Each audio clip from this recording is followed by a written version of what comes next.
बिस्मिल्लाहिर्रहमानिर्रहीम अस्सलाम वालेकुम। स्टैटिस्टिक्स के बेसिक कंसेप्ट्स हम देख रहे हैं और आज की वीडियो में हम स्टैटिस्टिक्स का एक और बेसिक कंसेप्ट है graphical representation of data. Data को किस तरह ग्राफिकली रिप्रेजेंट किया जा सकता है। और इस सिनेरियो में सबसे पहला जो केस हमारे पास है वो है हिस्टोग्राम। हिस्टोग्राम जो होते हैं उसको उनको बनाने के लिए आपके पास दो चीज़ों का होना ज़रूरी है। नंबर वन, आपके पास क्लास बाउंड्रीज होनी चाहिए,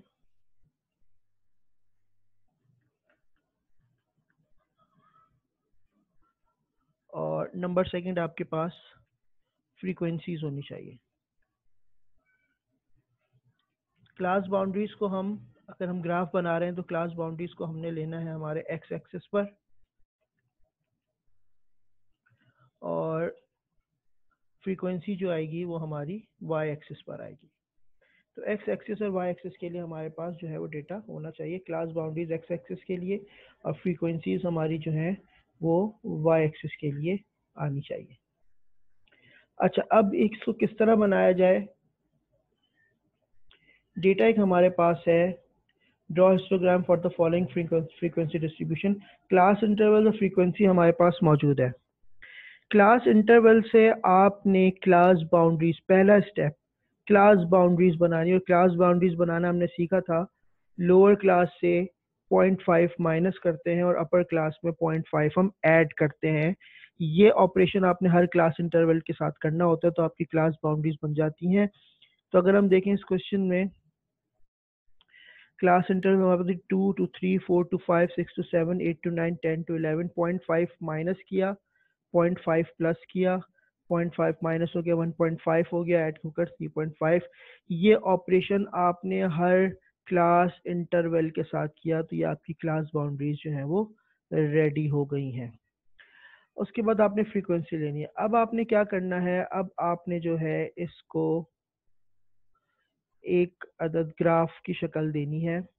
एक्स एक्सिस पे जैसे आपको बताया क्लास बाउंड्रीज आपने लेनी है।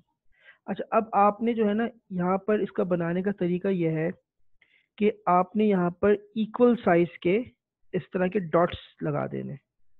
जैसे यहाँ से अगर आप इसको देखना शुरू करें 1.5, आप इसको ऐसे लें, ये और ये, यानी ये 7 की तरह का डेटा आप उठाएं, देखें ऐसे, ये और ये ऐसे। तो पहला 1.5। अच्छा, डिफरेंस ले लें, एक एक इंच का डिफरेंस ले लें, ज़्यादा बेहतर है।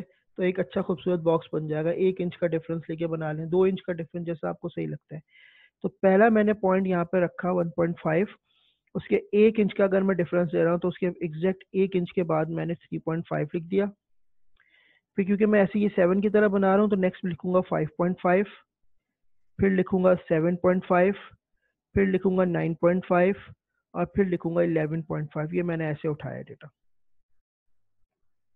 यानी पहली लोअर उठा के बाकी सारी मैंने जो है अपर क्लास बाउंड्रीज उठाई हैं ऐसे। ये अगर ऐसे याद रखना है तो ये आपने ये 7 की तरह इसको उठाना है। तो 1 1 इंच का डिफरेंस ले लें, 1.5, देन 3.5, देन 5.5, और ये यहाँ पर एक्स एक्सिस पे पॉइंट्स लगा लगा कर इनको आप यहाँ पे लिख दीजिए। अच्छा, अब फर्स्ट फ्रीक्वेंसी हमारी 1, फ्रीक्वेंसी आपकी 1 मैक्सिमम 5 है। तो 1 2 3 4 5। बहुत सारे स्टूडेंट्स एक मिस्टेक करते हैं कि जिस सीक्वेंस में ये डेटा फ्रीक्वेंसी लिखी हुई होती है वाई एक्सिस की, वैसी कॉपी कर देते हैं 1 3 5 4 2, जो कि गलत है।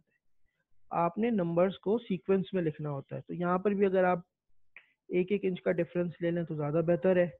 वाई एक्सिस पर पहले 1, क्योंकि मैक्सिमम 5 तक जा रहा है, तो 1 2 3 4 5। अच्छा, अब फर्स्ट जो हमारा क्लास बाउंड्री थी 1.5 से 3.5, उस पर फ्रीक्वेंसी आ रही है 1। तो ये देखें, ये 1 की फ्रीक्वेंसी है। आपकी क्लास बाउंड्रीज 1.5 से 3.5। एक बॉक्स बना दें ऐसे, एक बार बना दें ऐसे। सेकंड फ्रीक्वेंसी 3 है, क्लास बाउंड्री 3.5 से 5.5 है। तो ये आपके 3.5 से ये आ गई 3 पर। आपने यहीं से इसको एक्सटेंड किया, यहीं से इसको ऊपर किया, और एक और बार आपने ऐसे बना दी जो कि 5.5 तक जा रही है। तीसरी फ्रीक्वेंसी 5 है, 5.5 टू 7.5 क्लास बाउंड्रीज है। तो 5.5 से 7.5 यहीं से आपने अपनी बार को एक्सटेंड किया, और ये आपने एक और बिल्डिंग बना दी। फिर नेक्स्ट फ्रीक्वेंसी 4 है और उसके बाद 2 है, तो 4 तक आपने जो है एक और बार बनाया 2, तो उसी बार को ही आपने वहीं से ही आपने अपनी नेक्स्ट जो हिस्टोग्राम है आपने उसको वहीं से बनाना है, नेक्स्ट बार आपने वहीं से बनानी है। ये आपका हिस्टोग्राम रेडी हो गया। ये अक्सर हम अगर क्रिकेट मैचेस देखें तो वहाँ पर ये इस तरह का हिस्टोग्राम बना हुआ होता है कि इस ओवर से इस ओवर के दरमियान कितने रन्स बने, इस ओवर से इस ओवर के दरमियान कितने, नॉर्मली 10 to 15 इतने रन्स बने, फिर 15 to 20 जो ओवर्स जो हो गए उसमें इतने रन्स बने एंड सो ऑन। हिस्टोग्राम के प्रैक्टिकली वहाँ पर हम उसकी एप्लीकेशन देखते हैं। तो ये आसान सी डायग्राम है, बस ये ख्याल रखना है आपने कि क्लास बाउंड्रीज आपने एक्स एक्सिस पे लेनी है, फ्रीक्वेंसी वाई एक्सिस पे लेनी है, और ख्याल रखें कि ग्राफ बनाना आना चाहिए। जैसे अभी बताया कि स्टूडेंट्स बहुत सारी मिस्टेक कर देते हैं कि जो जिस सीक्वेंस में लिखा हुआ है वैसे ऐसी ऑर्डर में उसको कॉपी पेस्ट कर देते हैं। नहीं, आपने इसको जो है सीक्वेंस में देना है, 1 2 3 4 5 करके इस तरह आपने नंबर्स देने, और ये हिस्टोग्राम आपका बन जाएगा। तो ये ग्राफिकल रिप्रेजेंटेशन में पहली चीज़ हमने डिस्कस करी, इसका नाम है हिस्टोग्राम। नेक्स्ट वीडियो में इंशाल्लाह किसी दूसरे ग्राफ के साथ हाजिर होंगे। बहुत बहुत शुक्रिया, अल्लाह हाफिज़।